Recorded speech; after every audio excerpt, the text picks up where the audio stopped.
One more. I'm trying to be clean. 1, 2.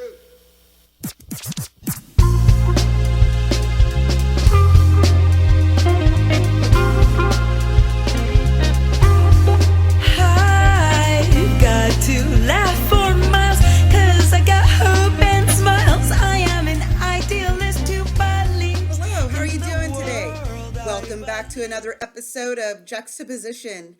And this episode we have current civil engineer, Donna Albert.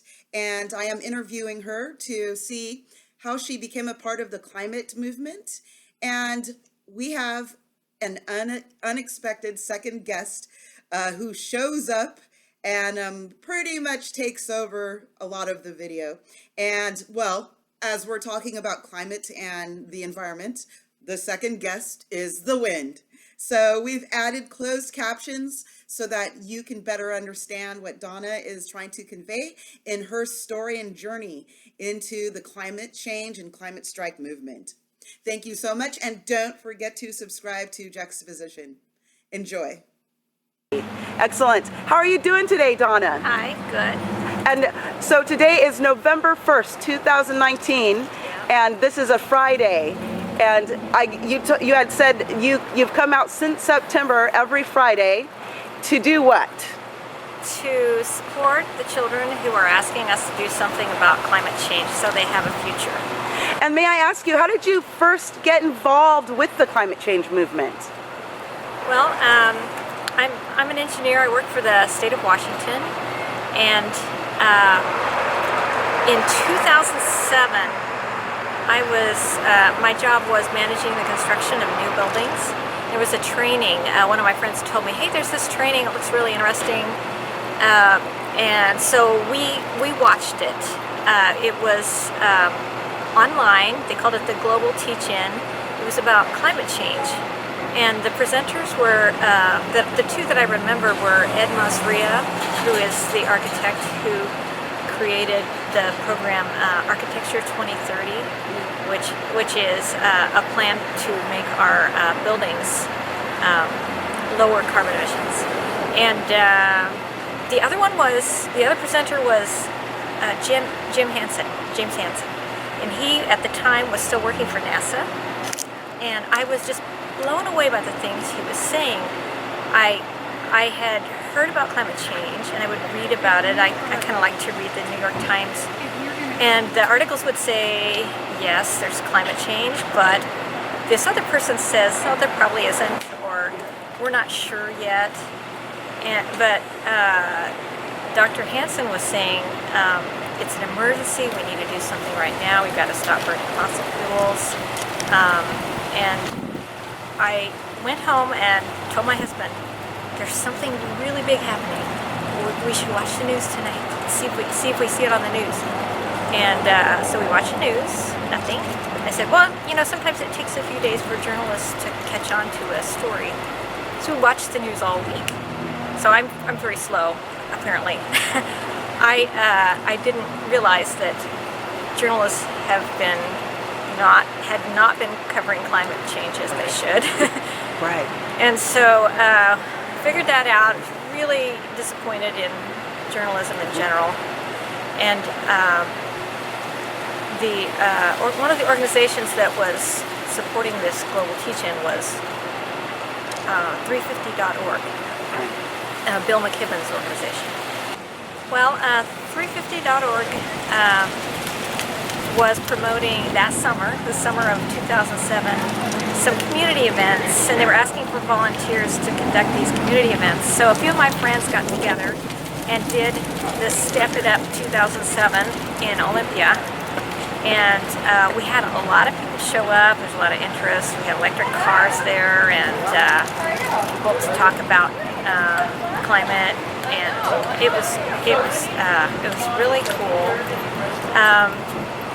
And so whenever 350.org has an event that they're promoting, I just look for those opportunities, and I'll sometimes, wave a sign or go support somebody else's event. And I heard about Greta Thunberg. So That's how I say her name, but it's actually Swedish, so it's actually something like Greta Thunberg or something like that. And so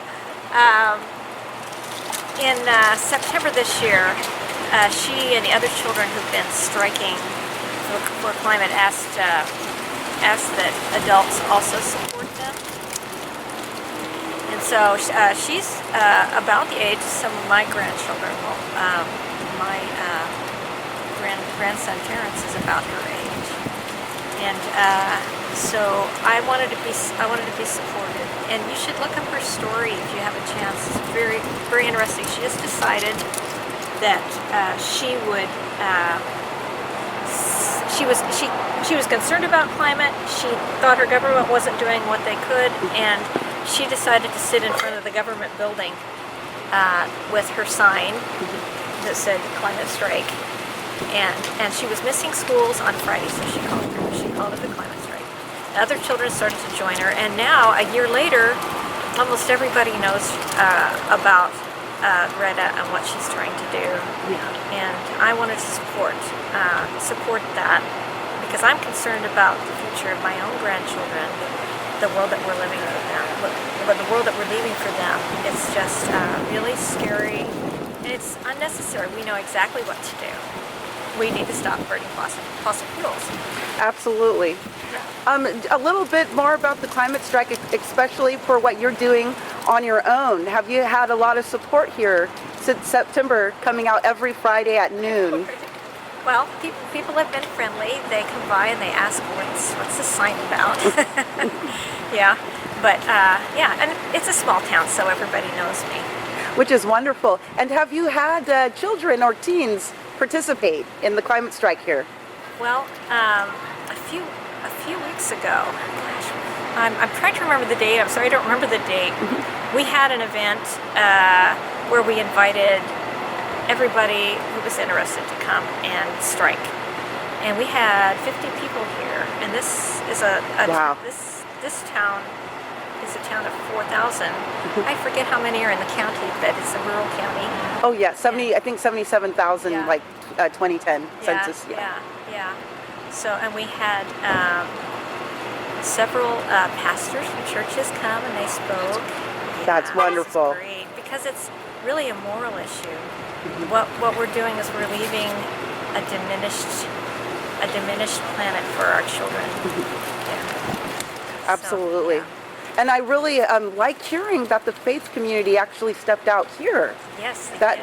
That's critical. Yes. And so what do you want to see happen in the next 5 to 10 years, whether it's at the county level or the national level with climate change? What do you think are some of the few, maybe the top 3 policies that you would like to see enacted, or maybe just changes of perception and behavior that you would like to see being made? Well, I think on the local level, the most important thing is that people become aware that this is a problem and start to think about what they want to happen. And then on the national level and also the state level, when we get a chance to vote, which we're going to have a big election in a year, we need to make sure that the person we put in for president, the people that we put into other offices, understand climate change and are seriously committed to doing what has to be done, because it's going to be a huge challenge to do what we have to do, which is transform our entire economy and all of our energy systems away from fossil fuels. Right. And so the third thing is, I hope that what we see is the Green New Deal implemented. Right. Exactly as described by the proponents. They have described a high-level plan, Yes. which is very general, but it's fast enough, Yeah. and it's also it's at the scale that's needed to do something about climate. Right. So it's a huge problem. So they called it the Green New Deal because they're kind of modeling it after the New Deal. Right. And remember, the New Deal came during a crisis. Right. So it has some of the aspects of the New Deal, you know, reinvigorating the economy, jobs, but also the proponents of the Green New Deal are responding to climate. So this is an emergency that we need to totally transform our economy and the way we do everything. The wind's blowing. Oh no, we have that breeze coming through. And we want to do it this time fairly because I don't know if you're familiar with some of the things that happened under the New Deal, some of the systemic racism and other problems that were Absolutely. people who were disadvantaged sometimes didn't benefit like they should have. And so this time we want to carry everyone with us and make sure everybody has a chance. And in a county like Grace Harbor, this should be huge opportunities for us to create more jobs and transform our agricultural systems so they're of more benefit to us here locally. Right. Yeah. You know, I'm really glad you brought up the Green New Deal and the scale of what needs to be done.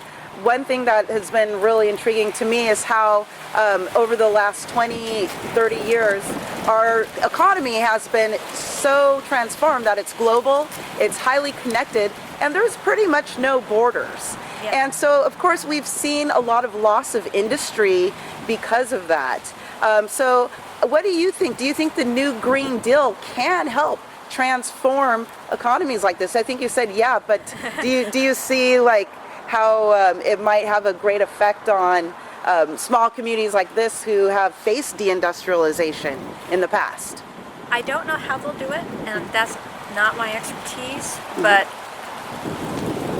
that's what should happen. Right. So I don't know how we've kind of got ourselves into a situation where we don't make the things we use, and our jobs tend to be service sector jobs, and they don't pay well.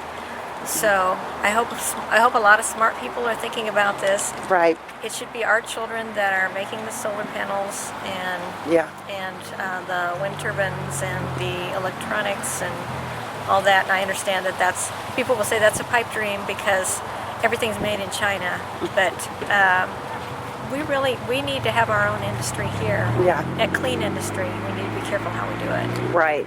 Another question I wanted to ask you is, what do you see as some of the barriers, to the climate strike and to climate change in general? I think it's just the misinformation that's out there.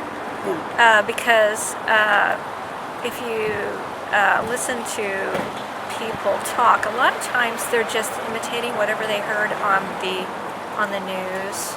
Some news stations are just notorious for not even being factual. So people don't have the information. And the other thing is, I don't think people necessarily work on facts. I think they sort of function, they look around them and see what other people are doing. Right. Which is another reason to stand here in front of the county building, because it sends a signal that someone in our community is concerned about this. And I think the facts almost matter less than what we talk about with our friends. Right. We should all be talking about climate change. The fires, incredible fires in California, the floods in the Midwest, Right. the flood in Houston, that incredible flood in Houston, the storms, what happened in Puerto Rico. Right. There are so many. And these things are not normal because all of our climate now is affected. Yeah. All of our weather is affected by the climate change. Yeah.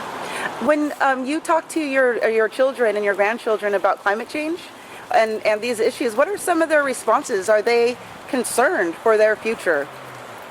I don't talk to them very much about this. I think it is kind of scary. Yeah. And so I haven't talked to the younger ones, of course. Yeah. The older boys, though, they understand, and they see me doing these things, and they'll ask me questions. And they're on the internet. They know what's going on. They know how to do their own research. And, So I think a lot of it has to do with leading by example. Yes, And I think that's probably what's key to solving the problems. I think so. Absolutely. Do you have any resources that you would like to provide us today regarding the climate strike, the Friday strikes, or climate change in general? What are any resources you'd like to share with the audience? Wow. Some of my go-to resources are Rolling Stone magazine. The articles they have in there are just amazing. Great writing. Read Do the Math in Rolling Stone by Bill McKibben. And Bill McKibben is, again, the founder of 350. 350.org. Okay. I'm going to pick up my sign. Oh, yes.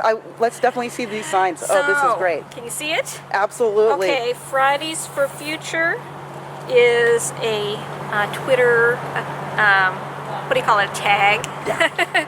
And climate strike. So if you look for those in Twitter, and if you look for Greta on Facebook or on YouTube, listen to some of her speeches.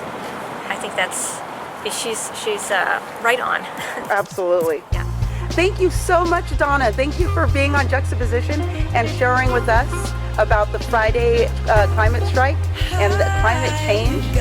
I am wholeheartedly for any solutions, but I'm so glad that you're here to provide us your perspective and resources and why this should matter to our county. Thank you so much. Take care.